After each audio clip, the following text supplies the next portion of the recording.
This is the affirmation for week 4. I have the gift of life.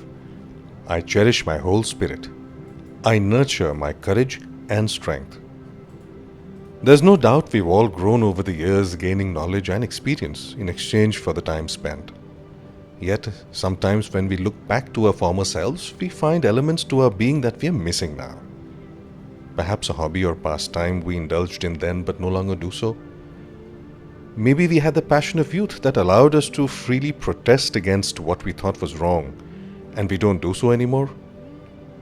Some of us may have worn our hearts on our sleeves then and loved a lot more than we're able to do now.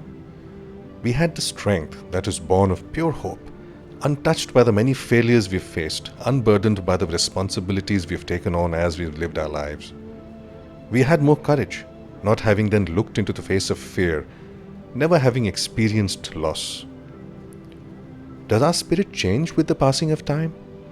Have we looked within ourselves and identified just what makes us who we are?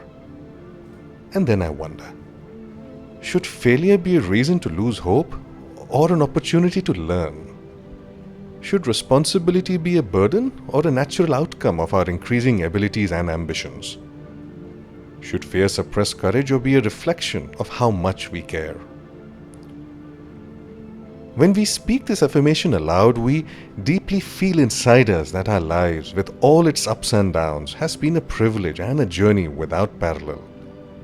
The best gift ever. We look within at who we are and who we were, find and treasure that part of our being that makes us who we are. That spirit which many of us have left behind. We feel an overwhelming pride at being there for our children and families, standing strong in the face of challenging situations, always there for them with an encouraging word and being a firm believer of strength for them, without regard to how we're feeling ourselves. This week, we find the essence of our being and pat our own backs for keeping our families together, not only keeping them safe but also ensuring they feel safe and being there for them at all times.